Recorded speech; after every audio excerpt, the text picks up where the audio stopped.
Olá, já começo te convidando a acessar a playlist onde a gente tem postado os vídeos sobre o livro do profeta Samuel, o primeiro livro. Mas a verdade é que o nosso interesse não é fazer um estudo bíblico, é, a partir do que está registrado nas Escrituras, compreender como que o ser humano reage ou age também em relação à revelação do amor de Deus e como que Deus desde sempre é amor, desde sempre é acolhida, desde sempre é compreensão e desde sempre ele é amorosamente rigoroso e rigorosamente amoroso, porque a gente fica dividido entre as tradições das religiões, né? A gente começa a fazer religiões de acordo com o formato das pessoas, onde cabe tudo aquilo que a humanidade deseja, ou a gente começa a apregoar um Deus que é mal-humorado, ranzinza, que quer botar norma em todo mundo, e Deus não age assim. Ele nos chama a responsabilidade, mas jamais ele age com ditatorialismo em relação aos indivíduos. Ele só tem um compromisso comigo e com você. Ele quer nos convencer do seu amor, quer nos converter à prática do seu amor eterno. É claro que outras pessoas podem estar dando ênfase a outras questões do caráter de Deus, mas aqui você vai encontrar aquilo que Deus é. Deus é amor. Não dá para falar de outra coisa a não ser desse fato de que Deus é amor. Disse aquele que andou com Deus em pessoa, o apóstolo João. Ele disse, olha, aquele que não ama não conhece a Deus porque Deus é amor. A religião não suporta isso, a religião quer que Deus seja rigor, mas Deus é amor, ainda que o amor vai sendo aprendido na medida que a gente vai exercendo essa comunhão aqui uns com os outros, porque aqui nós já temos o mínimo do que Jesus falou, 2. Onde estiver 2 ou 3 reunidos em meu nome, ele disse, aí eu já estou no meio deles. Então, sinta-se no culto agora, porque nós somos aqui no mínimo 2 pessoas reunidas no nome dele. E nesse sentido eu te convido então, além de acessar a playlist do livro do profeta Samuel, a meditar no que está aqui em 1 Samuel capítulo 4. O que aconteceu? Deus havia falado, e eu gravei alguns vídeos sobre isso, né? Uma palavra dura para o sumo sacerdote Eli, que também foi o penúltimo juiz de Israel. E agora o texto vai dizer que Samuel passou a ficar famoso entre o povo de Israel, porque o povo começou a ver que ali tinha um profeta, né? Se o Eli, no seu exercício de juiz, ele foi mais um sacerdote, o Samuel, no seu exercício de juiz, ele foi um profeta, sobretudo. Um símbolo da presença de Deus. Era Deus em presença ali, naquele povo tão pagão.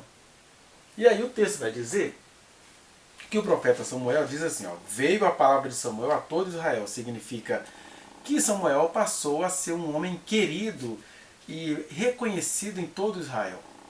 Porque isso não vem de nós, é dom de Deus. Mas até quando as pessoas veem em nós um dom de Deus, elas acabam vendo conforme as suas fantasias, conforme os seus fetiches. E isso estava assim, igual uma praga em Israel. Israel estava todo contaminado de muitos fetichismos, de modo que aquela palavra que o Senhor disse a Samuel, veja o vídeo anterior, que ele ia fazer uma coisa em Israel que os ouvidos iriam até tinir, é porque não era só a família do sumo sacerdote Eli que estava embotada e precisava de um saculejo, de um terremoto do Eterno. É porque o povo todo estava muito enfeitiçado e embotado, que é o que a gente vai ver neste capítulo 4. Porque o que vai dizer o capítulo? Primeiro ele vai dizer o seguinte, olha só, é interessante que o texto começa assim, a palavra do Samuel chegou a todo Israel, ou seja, o povo falou assim, olha, temos um profeta entre nós, tem uma coisa legal acontecendo aqui. E aí, eles, talvez a partir dessa percepção, eles se preparam para a guerra, porque vai dizer o versículo 2, dispuseram-se, ou melhor, o versículo 1, né? Israel subiu a peleja contra os filisteus e se acampou junto a Ebenezer, e os filisteus se acamparam junto a Afeca. Mostrando assim que Israel, se sentindo um povo de Deus, talvez ali já com as primeiras obras do profeta Samuel, eles se ajuntaram à peleja. E o pior é a ironia que já tem aí na palavra, né? Porque Eles foram se juntar num lugar chamado Ebenezer, que significa a pedra de ajuda, né? Ou como ficou conhecida pela tradição, uma palavra que significa mais ou menos até aqui nos ajudou o Senhor. E aí já fica dúbia a palavra, porque eu posso dizer até aqui nos ajudou o Senhor de duas formas. Ou de uma maneira esperançosa, olha, a gente chegou até aqui pela ajuda do Senhor, que é o significado que isso vai ter mais à frente no livro. Mas aqui já tem um significado irônico. Ah, vocês estão indo para a pedra de ajuda? De fato, até aqui Deus ajudou vocês. Ou seja, até aqui. Daqui para frente vocês vão ver o que vai acontecer. Porque o que vai acontecer quando eles vão para esse lugar chamado Ebenezer, pedra de socorro, ou até aqui nos ajudou o Senhor? É que os filisteus vão para cima deles, eles são derrotados. O versículo 2 vai dizer que foram mortos em campo aberto cerca de 4.000 homens israelitas, né? E aí o povo voltou para o arraial e falou assim: ué, nós somos derrotados. Quem é que vai nos acudir? Não era o Chapolin Colorado? Era a Arca da Aliança do Senhor? Porque olha o texto, até o escritor tinha essa questão, né? Voltando o povo ao arraial, disseram aos anciãos de Israel: por que nos feriu o Senhor hoje diante dos filisteus? Tragamos de Siló a Arca da Aliança do Senhor, para que venha no meio de nós e nos livre das mãos de nossos inimigos. Mandou, pois, o povo trazer de Siló a Arca do Senhor dos Exércitos, entronizado entre os querubins. Os dois filhos de Eli, Ofni e Finés, estavam ali com a Arca da Aliança de Deus. Então você já vai vendo aí até um pouco o fetiche do próprio escritor. Nossa, eles levaram a Arca do Senhor, que estava entronizado entre os dois querubins, porque a arca tinha aquela simbologia, né? Os dois querubins encurvados diante do Altíssimo, diante do Eterno. Então, eles levam a arca como um fetiche. Olha, com a arca a gente vai vencer os filisteus. É bom lembrar que os filisteus, pelo menos se você for olhar o texto bíblico, eles haviam sido derrotados por Sansão. Só no dia da sua morte, quando Sansão agarrou-se às colunas do templo de Dagon, 3.000 filisteus morreram ali naquele culto. Então, parece que houve uma trégua, eles ficaram recuados, mas depois da morte de Sansão, o povo continuou com seus paganismos, aqueles paganismos que você pode ver todos ali na playlist dos juízes que eu deixei aí no canal. E aí os filisteus, os israelitas se juntam para lutar contra os filisteus matam 4.000, aí eles vão procurar os anciãos. Não, nós temos a Arca da Aliança do Senhor, ele está entronizado acima dos querubins, vamos levar a arca, porque com a arca nós podemos tudo. Aí começam os fetiches, né? Os fetiches da tradição, os fetiches da lei de Moisés, porque nada disso tem valor se esse povo não anda com Deus. Esse povo tinha o fetiche, mas não andava com o Senhor. Até porque se eles andassem com o Senhor, o fetiche não faria sentido nenhum. O que é que eles fazem? Eles levam a arca, ainda levam os filhos de Eli, né, o Ofni e Finéias, e aí vai dizer que os filisteus olharam e falaram: ué, esse povo está com grande alarido, todo mundo se alegrando, todo mundo feliz, essa festa toda, todo mundo confiando nos seus símbolos religiosos que não podem ser vituperados. Lembre-se do Brasil, fica preocupado com símbolos religiosos. Israel estava assim, felizes com a simbologia religiosa e celebrando. E aí eles falaram: não, a gente sabe que esse povo aí é o servo do Deus invisível, que mandou praga sobre o Egito, exterminou um monte de coisa no exército, esse povo prevaleceu até hoje. Mas olha, gente, não, sejamos firmes, vamos para cima deles. Tudo bem que eles servem ao Deus verdadeiro, mas nós, com nossa força de vontade, com as nossas determinações, ele vai dizer: ó, sede fortes, ó filisteus, portai-vos varonilmente, para que não venhais a ser escravos dos hebreus, como eles serviram a vós outros. Portai-vos varonilmente e pelejai. Então os filisteus arrancaram força, vai dizer o versículo 9 do capítulo 4, arrancaram força, e Israel foi derrotado, e cada um fugiu para a sua tenda. Foi grande a derrota, pois foram mortos de Israel 30.000 homens de pé. De maneira que aqui está se cumprindo a palavra de Deus contra a família de Eli, mas sobretudo está se cumprindo contra o povo de Israel que vinha desde a morte de Josué, porque a gente fica chocado com o rigor. Mas Deus não agiu com tenacidade em relação aos cananeus que não conheciam a sua palavra e nem a sua revelação, o que Deus fez com os cananeus? Ele os salvou por meio da morte. Como que você acha que Deus não iria agir contra o povo de Israel, sendo que eles já vinham aí pelo menos há uns 300 anos, vivendo cada um de acordo com as suas loucuras pessoais? Porque lá tinha sumo sacerdote, lá tinha a arca da aliança do Senhor, mas os corações não tinham aliança nenhuma com Deus. Ora, se eles conseguiram aqueles territórios por meio da salvação trágica dos cananeus, por que Deus iria deixá-los serem conduzidos pelos seus próprios corações? Né? E Deus não faz isso necessariamente por aquelas pessoas que preferiram ser cegas. Deus faz isso porque Ele tem um evangelho eterno para pregar e eu e você precisamos aprender isso. Que nem eu nem você somos obrigados a sermos salvos. A gente não precisa abraçar a salvação. Mas ser humano caído, que encontrou a luz, a pregação da palavra eterna, precisa entender que santidade é para ser levada a sério. Que ao invés de você ficar apontando o pecado dos outros, a gaysice dos outros, o feminismo das outras, que é pecado para os muitos cristãos, né? Deus está dizendo, por que você não olha os seus pecados? Como vocês não contemplam os próprios pecados, ficam aí com fantasias de arca, da arca onde ele está entronizado assim dos querubins, vocês vão morrer no meio dos seus fetiches. E aí Israel chegou naquele lugar onde eu e você jamais deveríamos chegar. Um lugar onde a gente só entende a linguagem da tragédia, do terror e da derrota. E esse dia, ele acaba chegando depois de muitos avisos do Senhor, porque Deus é amor. E algumas pessoas só vão entender a linguagem rigorosa do amor. E assim como Jesus disse, né, que é melhor a gente entrar no céu sem o olho do que com os dois ir para o inferno, é melhor entrar no céu por meio da linguagem rigorosa do amor de Deus, do que, sem essa linguagem rigorosa, ficar perdido. E aí o texto vai dizer que o Eli ficou meio preocupado com essa história de mandar a arca do Senhor, mas deixou mandar assim mesmo. Os filisteus provocam grande derrota entre Israel, e alguém lá que fugiu da batalha vai dizer ao sacerdote Eli, olha, foi uma grande derrota. No meio dessa derrota também o Ofni e Finéias foram mortos, né, os filhos do sumo sacerdote Eli. Quando Eli fica sabendo disso, mais pela arca do que pelos filhos, ele fala assim, meu Deus, a glória do Senhor se foi, perdeu o significado, porque a arca estava no meio do povo, o povo não conseguiu vitória, e os filisteus ainda levaram a arca, sumiram com a arca do Senhor para algum lugar. Aí ele cai, né? Um homem que já estava bem obeso, né? Ele ficou como que sem vida. Para a gente ficar mais fiel ao texto, olha o que a narrativa diz sobre o informante, né?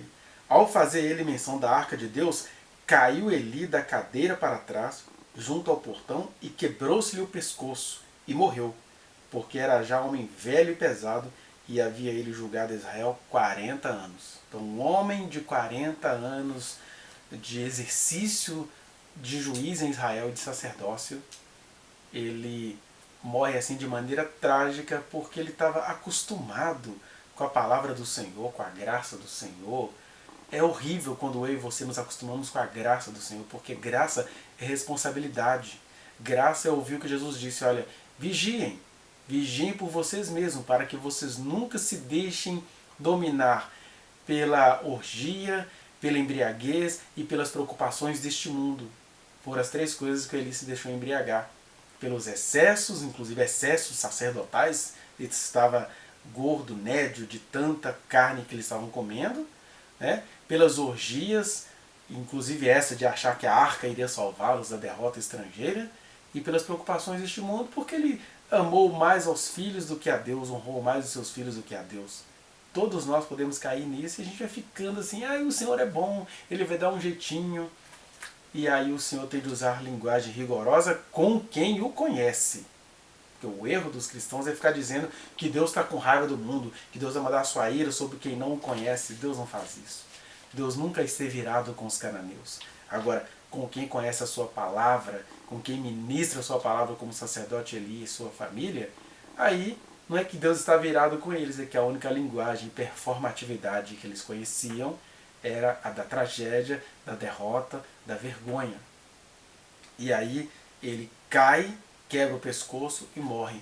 E junto com esse acontecimento, então você já tem aí milhares de pessoas israelitas mortas, o sumo sacerdote morto, os seus filhos sacristãos, né, Ofni e Finéias, mortos, e aí a nora do sumo sacerdote Eli, precisamente a que era casada com o Finéias, ela, na hora que ela fica sabendo da questão da arca do Senhor, do tamanho da idolatria, todo mundo preocupado com a arca do Senhor, ela dá à luz ao filho em meio a muitas dores, e aí as pessoas falam com ela que o filho dela está nascendo, coloca o nome dele de Icabô, ou Icabode, dependendo da tradição, que significa foi-se a glória do Senhor, ou onde está a glória do Senhor? É uma pergunta ambígua. Onde está a glória do Senhor pode ser uma pergunta retórica, né? Se foi. Ou então, cadê a glória do Senhor? Cadê a glória do Senhor? Denotando ansiedade. E aí o texto fala que ela expirou, né? Morreu. E o Icabode ficou aí naquele acontecimento. O que sobrou da família de Eli? Um menino que foi batizado pela mãe de cadê a glória do Senhor? O que isso traz para mim e para você no século XXI? Que não adianta a gente se agarrar à nossa tradição religiosa. Elas não podem nada quando o nosso coração está endurecido. Quando o nosso coração está amolecido, a gente nem precisa de tradição religiosa. Por isso que o apóstolo João vai estar o tempo todo dizendo, estou me lembrando muito do apóstolo João, porque eu tenho lido a palavra de Deus com a minha família, minha esposa e meus filhos, né? E ele sempre falando muito isso, né? Nisto consiste o amor de Deus, em que a gente reconheça que Jesus é a manifestação viva de Deus e que a gente ame uns aos outros. Então, a tradição não vale nada, porque se você ama o Senhor, reconhecendo em Cristo Jesus, você não precisa de tradição, porque Jesus é o tempo todo atropelamento das tradições. Foi a tradição que o matou de raiva que ela tinha de tudo que ele fazia contra a tradição. E não é que ele era um revolucionário, ele só era o Deus de amor. O amor de Deus é confronto às tradições. O amor de Deus veio nos melhorar, veio nos fazer mudar de consciência, veio nos fazer o ato mais revolucionário do mundo e da vida, que é o quê? Amar o próximo, acolher o próximo. E aí, as tradições não ajudam nessas horas. Agora, quando você fica agarrado à arca, aos fetiches, a tradição também não vai te ajudar, porque a glória do Senhor se vai. Por isso, o meu convite a você é: creia em Jesus, ame a Deus sobre todas as coisas e, em amando a Deus, ame as pessoas, acolha-as. E a vingança, a justiça, pertence ao Senhor, o que Ele fez aqui. Porque só Deus sabe fazer o que a gente chama de vingança com justiça. Porque quando Ele fez isso tudo aqui, Ele estava quebrando um ministério terreno que era da família de Eli, mas ele também estava, sobretudo, resguardando a alma daqueles homens e mulheres que padeceram na carne lições para que eu e você pudéssemos aprender. O apóstolo Paulo vai dizer que tudo está aqui por escrito para aprendizado nosso, porque essas pessoas, a linguagem é trágica, mas elas foram salvas. E eu e você, o que vamos fazer com isso que acabamos de meditar em relação ao qual a gente acabou de ler? O que a gente vai fazer com isso? Deus é o Deus de amor, Deus é o Deus de toda graça, e essa mensagem não é para te aterrorizar porque Deus se vingou de Eli. Deus nem se vingou de Eli. Eli é que precisou daquela linguagem. Ofni e Finéias precisou dessa linguagem. O povo de Israel estava precisando dessa linguagem. Mas Deus continua sendo o Deus amoroso de Israel. Você vai ver nos nossos próximos vídeos. Quanto a mim e você, a mensagem é que a gente jamais atraia essa linguagem trágica que as pessoas vão fabricando para si. Né? Dá muito trabalho ir para o inferno. E as pessoas fazem, se entregam a esse trabalho. Agora, crer em Jesus é só descansar nele, é só fluir nele, é só produzir nele, é só viver em confiança com ele e confessar a ele sempre os nossos pecados e ser perdão ambulante na vida uns dos outros. Isso é tão simples, tão maravilhoso e tão justificador. Mas a gente prefere se apegar às religiões, e aí a religião vai fazendo a gente ficar embotado, cheio de certezas da arca, onde ele está entronizado acima dos querubins, e a arca não vai te ajudar na hora da calamidade. Porque enquanto você fica preocupado em fazer objetos externos de adoração, Deus quer que você seja um altar onde Ele vai fazer morada o tempo todo. É essa a mensagem para mim, para você, neste dia, nesta hora. Que o Senhor te abençoe. Se você gostou deste vídeo, dê o seu like, compartilhe, inscreva-se neste canal, aperte o sininho, que todo dia vai ter uma mensagenzinha aí para você. E as Escrituras são apenas o maravilhoso pretexto para a gente dar um salto diário para a vida eterna. Em nome de Jesus. Amém.